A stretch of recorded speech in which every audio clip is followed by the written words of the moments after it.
The sun is shining, the radio's blasting, and we're at our favorite place for the summer. Swimming, camping, s'mores, romance, what could be better? They say the woods are haunted, but I don't buy into that crap.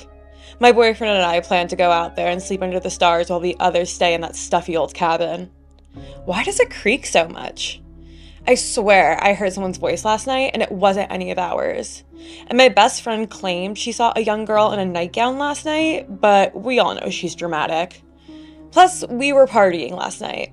It's no big deal, right? I haven't seen my boyfriend all day. The boys said they'd go down to the lake to catch our dinner, but that was hours ago.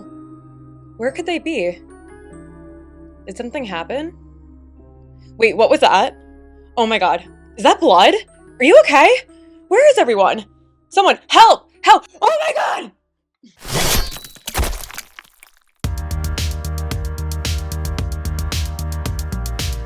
Oh, you want to play Psycho Killer? Can I be the helpless victim? Okay, let's see. No, please don't kill me, Mr. Ghostface. I want to be the sequel.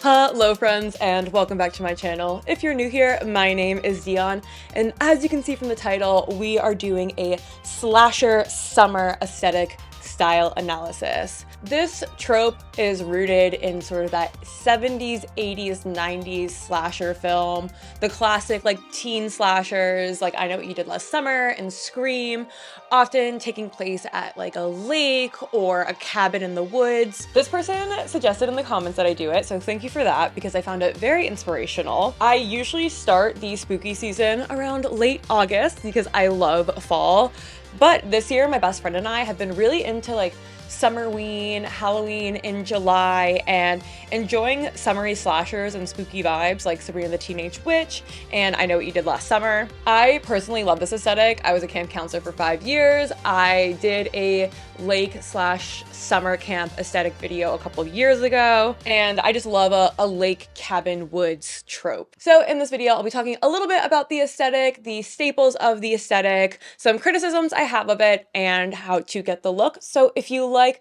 niche fashion aesthetics and fashion in general, then definitely make sure to subscribe to this channel because I post videos every Thursday. And with that, but it's right up in the mountains. And the best part is we get it so cheap. Yeah, why are we getting it so cheap? my party pony, I feel like getting in the way.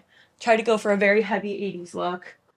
Boop. So first, let's talk about the vibes of this aesthetic. Some icons are the classic final girls. Laurie Strode, Sydney Prescott, Gail Weathers, Julie James, Nancy Thompson, Maxine Minks.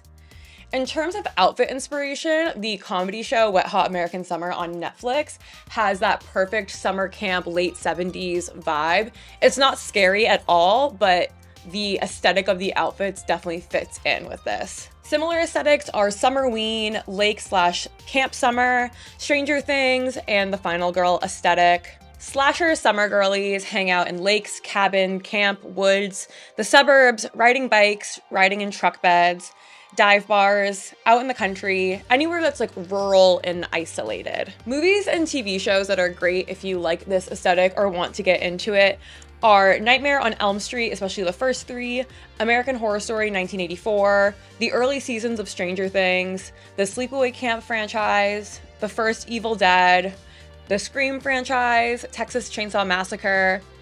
I will say Halloween is an honorable mention, Laurie Strode, like the OG final girl. However, it does obviously take place in Halloween.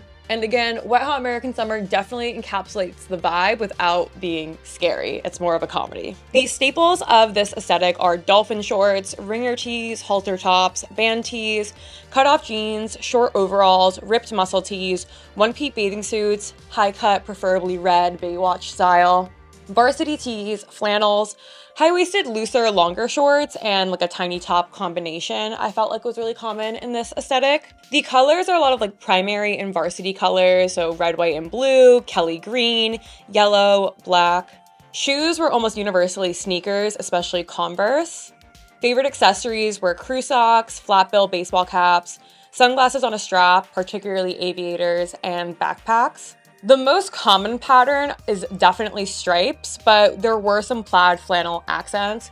But horizontal stripes, vertical stripes, tiny stripes, bold stripes, that was definitely a huge part of this aesthetic. So the main criticism I have towards the like slasher summer aesthetic and sort of the slasher genre in general is a very common criticism, and it's the violence against women and people of color. I do enjoy classic horror films. I love Evil Dead and Scream, but when you watch enough of them, you notice the age-old pattern. The slut and the people of color die first. There are certain rules that one must abide by in order to successfully survive a horror movie. For instance, number 1, you can never have sex. Big no-no! Sex equals death, okay? The women get the longest, most brutal deaths, while the POC get killed off first and typically unmomentously. The final girl trope is the nice girl next door who's still a virgin. That's why she always outsmarted the killer in the big chase scene at the end. Only virgins can do that. Horror in general is notorious for its gratuitous use of violence against women, the Terrifier series being a newer notable film. In the first 30 minutes of Evil Dead, there's a very uncomfortable sexual assault scene that went on for way too long. I do feel like horror provides an avenue for directors and scriptwriters to just live out their darkest fantasies as to what they'd like to do to women under the guise of it's horror. Okay, but why aren't the men being treated the same way? Why are these like violently sexual deaths only towards women while men just get like plain old violent deaths? Why is there always sexual assault and slut shaming? Why are the black women always the sassy black friend who get killed off? Hold on. I don't know why y'all is acting like this. My girlfriend already seen the movie. She said they don't even stay together in the end.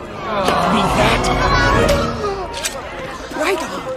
When there's a repeat pattern since the 1960s and the Hitchcock blondes all the way into the big 2025, it doesn't feel like an innocent display of art. It feels like slasher writers and directors and fans all just like to enjoy it and it sells, thus desensitizing audiences to violence against women and people of color. In terms of the Terrifier, the violence against women is so grotesque, it becomes comical. Audiences and theaters laugh. So as much as I enjoy some horror and scary films, it does get tiring, and if you're gonna watch any of the movies mentioned, possibly look up some sexual assault instances so you're not taken off guard. With that, back to the aesthetic.